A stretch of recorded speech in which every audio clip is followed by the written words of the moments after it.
Hi everyone, स्वागत है आपका हमारे YouTube channel CG tech vision पर। और ये हमारा माइक्रोसॉफ्ट एक्सेल का लेक्चर नंबर फर्स्ट है, जिसमें हम सीखेंगे माइक्रोसॉफ्ट एक्सेल के होम टैब के बारे में। तो चलिए स्टार्ट करते हैं।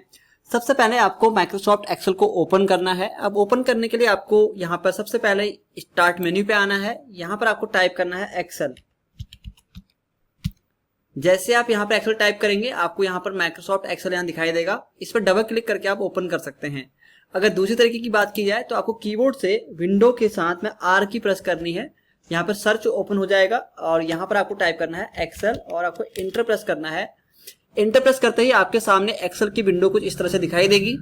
यहाँ पर मेरी स्क्रीन पर जो विंडो आपको दिखाई दे रही है वो 2016 की है। आपके में हो सकता है 2007 या 10 भी हो, तो आप देख लेना आपको कौन सा एमएस एक्सेल यूज कर रहे हैं। यहाँ पर सबसे पहले मेरे सामने यहाँ पर रिसेंट ओपन हो चुका है। यहाँ हाल ही में जो कोई भी फाइल मैंने एक्सेल के अंदर काम की हुई है वो सब यहाँ पर दिखाई देगी। उसके बाद यहाँ पर आपको जो फाइलें हैं वो दिखाई दे रही हैं, तो मुझे यहाँ से लेना है ब्लैंक वर्कबुक। इस पे हम आते हैं। माइक्रोसॉफ्ट एक्सेल जब हम ओपन करते हैं तब आपको यहाँ पर सीट 1 करके दिखाई देता है। अगर आपको और भी सीट चाहिए तो आप इस प्लस वाले आइकन पे क्लिक करेंगे। इस पे आप क्लिक करते ही और C2 को यहाँ पर ऐड कर सकते हैं। और कोशिश कीजिए कि जो कोई भी वर्क आप करें वो सबसे पहले आप जो है सीट 1, सीट 2, सीट 3 इसके अकॉर्डिंग करें, ना कि आप अलग अलग फाइलों को बनाएं। इसमें ओपन होने के बाद आपको दिख गया कि एक्सेल की जो वर्कबुक है वो किस प्रकार से यहाँ दिखाई देती है। इसको हम बोलते हैं सीट 1। अब आप चाहें तो यहाँ पर राइट क्लिक करके इसको रिनेम कर सकते हैं, जैसे कि मैं यहाँ पे आपको करके दिखाता हूँ। मैंने इसको रिनेम किया। मैं इसमें बाद में मार्कशीट बनाऊंगा, तो मैं यहाँ पर टाइप कर लेता हूँ मार्कशीट। देखिए कुछ इस प्रकार से। ये करना क्यों जरूरी है, क्योंकि जब भी आप कोई ऑफिस वर्क करते हैं तो आप अपनी सीट का नाम बाहर से ही देख सकते हैं, ताकि आपको उसको पहचानने में आसानी हो। अगर आपको कुछ कलर करना है तो इसके ऊपर आइए, राइट क्लिक कीजिए। राइट क्लिक करने के बाद आपको यहाँ पे आना है और यहाँ पे आपको दिखाई देगा टैब कलर। तो टैब कलर में आप जाकर के इसको यहाँ से कोई भी कलर दे सकते हैं। देखिए कुछ इस प्रकार से। तो ये हो गई बात कि हम किस तरह से फाइल को मैनेज करेंगे।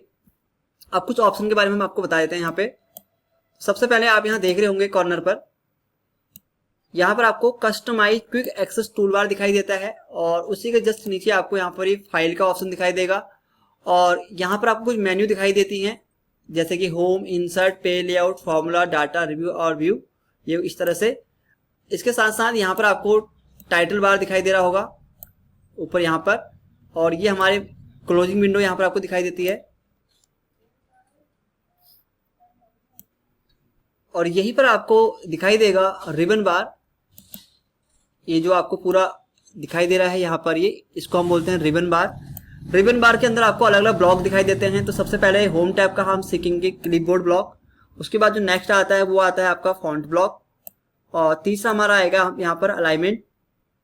उसके बाद हम सीखेंगे यहाँ पे नंबर। फिर हमको यहाँ पे देखने को मिलेगा स्टाइल्स।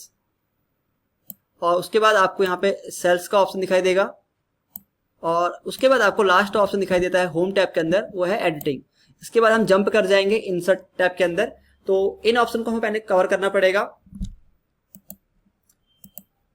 ये आपका वर्क शीट है और यहाँ पर आपको जो दिखाई दे रहा है इसको हम कहते हैं फॉर्मूला बार। और जब हम यहाँ पे आते हैं तो यहाँ पर आपको नेम बॉक्स दिखाई देगा।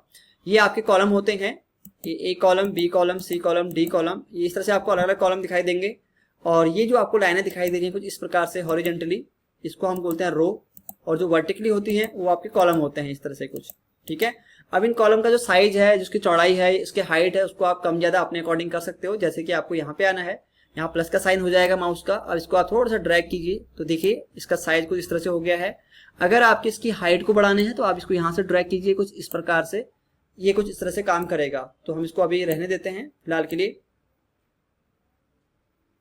इस प्रकार से। यहाँ पर आपको स्क्रॉलिंग दिखाई देगा। यहाँ से आप वर्टिकल स्क्रॉलिंग कर सकते हैं, साथ ही साथ आप यहाँ से हॉरिजेंटली भी स्क्रॉलिंग कर सकते हैं। ये आपका जूमिंग सेक्शन है। यहाँ से आप जूम कम या फिर जूम ज्यादा भी यहाँ से आप कर सकते हैं। तो वैसे हम इसको 100% भी यहाँ पर रख देते हैं कुछ इस तरह से। तो ये 100% रहना चाहिए। अब हम यहाँ पर कुछ वर्क करके देखते हैं और यूज करेंगे अपने क्लिपबोर्ड ब्लॉक को। तो चलिए क्लिपबोर्ड की ओर चलते हैं। सबसे पहले आपको यहाँ पर कट ऑप्शन दिखाई दे रहा होगा, फिर यहाँ पे आपको कॉपी दिखाई दे रहा होगा और एक ऑप्शन आपको यहाँ पे पेस्ट है। और साथ ही साथ आपको यहाँ पे फॉर्मेट पेंटर का ऑप्शन भी दिखाई दे रहा है। तो देखिए जैसे हमें कोई यहाँ वैल्यू टाइप करते हैं, मैंने यहाँ पे 55 लिख दिया। ये अभी हम जहां पर हैं उसका जो एड्रेस रहेगा वो रहेगा C3, क्योंकि आप C कॉलम पर है और 3 इसकी रो है, तो इसलिए हम इसको जो एड्रेस होगा वो C3 देंगे। अगर आप माउस से क्लिक यहाँ पे करते हैं तो देखिए यहाँ पे H3 आ रहा है, H कॉलम हो चुका है, 3 रो, और यहाँ पे क्लिक करने पर आपको यहाँ पर C8 दिखाई देगा। C कॉलम है और 8 उसकी रो है। तो आप जहां कहीं पर भी क्लिक करते हैं माउस से, यहाँ पर उसका एड्रेस चेंज होते रहता है, और जब कभी आप कोई वैल्यू यहाँ टाइप करते हैं तो वो आपको यहाँ पे फॉर्मूला बार पे दिखाई देगा। तो इसको हमेशा याद रखना है आपने। तो अभी जो वैल्यू है हमारे पास वो है C3 पर, इसको हमें E3 पे ले जाना है। तो उसके लिए हम इसको करेंगे यहाँ पे पहले कट, ये कट हो चुका है, और अब हम E3 पे क्लिक करते हैं। यहाँ पे यहाँ लाने के लिए आपको इसको करना पड़ेगा पेस्ट। तो आप देखेंगे ये C3 से डाटा मूव होकर के E3 पर आ चुका है। अब ये आप ही चाहते हैं कि ये E3 पर भी रहे और C3 पर भी रहे, उसके लिए आपको यहाँ जाना पड़ेगा। सबसे पहले आपको इसके ऊपर एक क्लिक करनी है यहाँ पर। अब आपको क्लिक करना है कॉपी के ऊपर। कॉपी के ऊपर क्लिक करने के बाद आपको यहाँ पर क्लिक करना है C3 पर, और यहाँ पर आपको करना है पेस्ट। तो देखिए पेस्ट करने पे क्या होता है कि वैल्यू जो डाटा है वो आपका जहां पर था वहीं पर भी है, एंड दूसरी जगह जहां आपने पेस्ट किया वहां पे रहेगा। कट में ऐसा नहीं होता, कट में एक जगह से डाटा मूव होकर के दूसरी जगह चले जाता है। तो उम्मीद करता हूं कि आपको इतना समझ में आया होगा। और अभी आपको यहाँ पर एक सर्कल यहाँ पे दिखाई दे रहा होगा, इसको बंद करने के लिए कीबोर्ड से Ctrl D प्रेस कीजिए तो ये डिसलेक्ट हो जाएगा कुछ इस प्रकार से। तो चलिए इसको हम यहाँ से हटा देते हैं।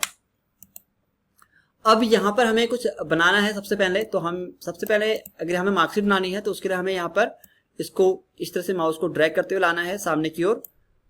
यहाँ पे आएंगे फॉन्ट के अंदर, यहाँ पर आपको दिखाई देगा एक ऑप्शन ऑल बॉर्डर का, आपको यहाँ पे ऑल बॉर्डर करना है। अब आप 2 लाइनों को इस तरह से सिलेक्ट करके आगे को ला सकते हैं। यहाँ पर आपको आने के बाद एक ऑप्शन दिखाई देगा अलाइनमेंट के अंदर, वो है आपका मर्ज। तो आपको इसको मर्ज सेंटर करना है। यहाँ पर ये मर्ज सेंटर हो जाएगा।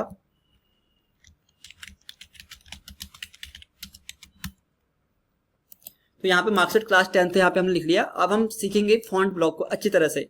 तो सबसे पहले ऑप्शन पे चलते हैं, इसको हम बोलते हैं फॉन्ट फेस। यहाँ से आप किसी भी फॉन्ट का स्टाइल चेंज कर सकते हो कुछ इस प्रकार से। तो यहाँ पर एक बोल्ड फॉन्ट चाहिए, हम एरियल ब्लैक ले लेते हैं। यहाँ पे आप अपने अकॉर्डिंग साइज को रख सकते हो कि आपको साइज कितना चाहिए। फिलहाल मैं यहाँ पे कम रखता हूँ। और यहाँ से आप बोल्ड कर सकते हैं, क्योंकि ये फॉन्ट ऑलरेडी बोल्ड है तो यहाँ पे काम नहीं कर रहा। इटैलिक में आप इसको तिरछा कर सकते हैं कुछ इस तरह से, और अंडरलाइन करके आप इसके नीचे से एक लाइन को यहाँ पे ड्रॉ कर सकते हैं। तो इसको अगर हटाना है आपने तो दोबारा क्लिक कर लेंगे इन पे, तो ये वापस अपनी जगह पे आ जाएंगे। इसके बाद जो नेक्स्ट यहाँ पे ऑप्शन दिखाई दे रहा है, यहाँ पर आपको दिखाई दे रहा होगा बॉर्डर का ऑप्शन। तो यहाँ लिखा हुआ है bottom border, top border, left right border and no border. देखिए कुछ इस प्रकार से आप इसको समझ सकते हैं। यहाँ पर आना है, आप करेंगे बॉटम बॉर्डर, तो देखिए यहाँ बॉटम पर बॉर्डर आ गया। इस प्रकार से फिर से सिलेक्शन देंगे हम इसको, और यहाँ पर आएगा टॉप बॉर्डर, तो यहाँ पे आपके यहाँ पे टॉप पे आ जाएगा। देखिए टॉप एंड बॉटम। तो इसी प्रकार से अगर आप इसको ऑल बॉर्डर कर देंगे तो यहाँ पर चारों ओर से बॉर्डर आ जाएगा कुछ इस तरह से। अगर आपको बॉर्डर नहीं चाहिए तो उसके लिए आप यहाँ पे नो बॉर्डर का यूज भी कर सकते हैं। अगर आपको सिर्फ बाहरी बाहर चाहिए तो आप सिलेक्ट करेंगे उस एरिया को और यहाँ पे चले आएंगे और कर देंगे आउटसाइड बॉर्डर। अगर आपको आउटसाइड बॉर्डर थोड़ा सा डार्क दिखाना है और बड़ा करना है इसको, तो इसको आप सिलेक्ट करते हुए यहाँ पे आएंगे और यहाँ पर हम कर देंगे इसको थिक बॉर्डर। बाकी बॉर्डर का यूज आप इसको देखते हुए कर सकते हैं। अब जो आपने यहाँ ड्रॉ किया है इसको यहाँ से हटाने के लिए आपको क्या करना है, उन दोनों को सिलेक्ट कर लेना है कुछ इस तरह से। यहाँ पे एक ऑप्शन दिखाई देगा आपको क्लियर फॉर्मेट का, इस पे आके आपको क्लिक करना है और ये आपको यहाँ पे एकदम साफ एरिया दिखाई देगा। तो चलिए वापस चलते हैं यहाँ पर। यहाँ से भी आप इसका फॉन्ट साइज को इंक्रीज एंड डिक्रीज कर सकते हैं कुछ इस तरह से, और यहाँ से आप इसको कुछ कलर कर सकते हैं, शैडो कलर। देखिए इस प्रकार से यहाँ पर आप फॉन्ट का कलर चेंज कर सकते हैं कुछ इस तरह से। और अगर बात करें हम नेक्स्ट ऑप्शन की, तो यहाँ पर आपको देखने को मिलेगा अलाइनमेंट। तो सबसे पहले अभी आप यहाँ पर हैं, इसको हम कहते हैं टॉप अलाइन। तो देखिए इससे डाटा एकदम टॉप पे चले जाएगा। यहाँ पर अगर देखें तो यहाँ पे मिडिल अलाइन, तो यहाँ से एकदम मिडिल पे आ जाता है। और अगर हम यहाँ पे क्लिक करेंगे तो एकदम ये आपका बॉटम पे आ जाएगा। यहाँ से एकदम आपके लेफ्ट साइड कॉर्नर पे चले जाएगा, यहाँ पर एकदम सेंटर हो जाएगा, और ये आपका यहाँ पे राइट साइड हो जाएगा कुछ इस तरह से। यहाँ पर आपको देखने को मिल रहा होगा डिक्रीज इंडेंट और इंक्रीज इंडेंट। तो देखिए हम इंक्रीज कर सकते हैं इंडेंट को, और यहाँ से हम इसको डिक्रीज कर सकते हैं। तो चलिए हम इसको थोड़ा सा इंक्रीज कर लेते हैं यहाँ पे आकर के। इसके ऊपर आपको दिखाई दे रहा होगा ओरिएंटेशन। ओरिएंटेशन का मतलब होता है किसी भी टेक्स्ट को घुमाना। जैसे मैं आपको दिखा देता हूँ, इसको हमने सेलेक्ट किया, यहाँ पे मैंने इसे मर्ज किया और मैंने यहाँ पे टाइप किया संडे, तो ये अभी नॉर्मली आ गया इस तरह से। अब इसको आप ओरिएंटेड कीजिए यहाँ से, और यहाँ पर लिखा है एंगल काउंटर क्लॉकवाइज। तो देखिए कुछ इस प्रकार से काम कर रहा है। एंगल क्लॉकवाइज यहाँ कुछ इस तरह से काम कर रहा है। यहाँ पे आप वर्टिकली देख सकते हैं, यहाँ पर आप इसको सेंटर प्रेस कर सकते हैं, यहाँ से आप इसको इस तरह से, और यहाँ पर आप इसको कैलेंडर की तरह बना सकते हैं, बिल्कुल कुछ इस तरह से यहाँ पे यूज कर सकते हैं। इसके बाद जो नेक्स्ट ऑप्शन है वो है आपका रैप टेक्स्ट का। तो रैप टेक्स्ट क्या होता है वो भी समझ लेते हैं। देखिए तो यहाँ मैंने लिख दिया मार्कशीट क्लास। आपको दिख रहा होगा कि ये दोनों अलग अलग कॉलम में जा चुके हैं। इसको रैप टेक्स्ट करने के लिए आप उस पर क्लिक करेंगे और ये आप देखेंगे कि एक ही सीट के अंदर ये डाटा एडजस्ट हो जाता है। और इसके बाद आता है आपके पास यहाँ पे मर्ज का ऑप्शन। तो देखिए हम इसको समझ लेते हैं थोड़ा सा। पहले आपको यहाँ बॉर्डर ड्रॉ कर लेने हैं, 1 2 ऑल बॉर्डर, यहाँ पे सेलेक्ट कीजिए, यहाँ पे आप कीजिए ऑल बॉर्डर, और एक हम यहाँ पे भी कर लेते हैं ऑल बॉर्डर। तो सबसे पहले मैं इसको सेलेक्ट कर लेता हूँ। यहाँ पर ऑप्शन आता है मर्ज एंड सेंटर। जब इसको मर्ज करते हैं तो यहाँ सब कुछ मर्ज होकर के आप जो भी टाइप करेंगे वो मर्ज यानी कि सेंटर से टाइप होगा। सेकंड ऑप्शन जो आपको दिखाई दे रहा होगा वो यहाँ पर है मर्ज अक्रॉस। तो इसमें जो है यहाँ पे अक्रॉस मर्ज हो रहा है। थर्ड ऑप्शन आपको यहाँ पे दिखाई दे रहा होगा वो है मर्ज सेल। तो आपका देखिए यहाँ पे डाटा मर्ज हो चुका है, लेकिन जो टाइप हो रहा है वो लेफ्ट साइड से टाइप हो रहा है। और अगर आपको जो डाटा मर्ज हुआ है उसको सही करना है तो उसके लिए आप यहाँ पे ऑप्शन चूज कर सकते हैं अनमर्ज सेल का। इसको भी आप इसी तरह से कर सकते हैं। तो ये वीडियो ज़्यादा बड़ी हो चुकी है। इस वीडियो में मैंने आपको सिखाया माइक्रोसॉफ्ट एक्सेल के होम टैब के बारे में, साथ ही साथ इसके कुछ फंक्शंस मैंने आपको बताए। उम्मीद करूंगा कि आपको ये वीडियो अच्छी लगी। अब नेक्स्ट वीडियो में हम बात करेंगे नंबर, स्टाइल्स एंड सेल्स और एडिटिंग के बारे में। तो बने रहिए हमारे साथ, मिलते हैं नेक्स्ट वीडियो में।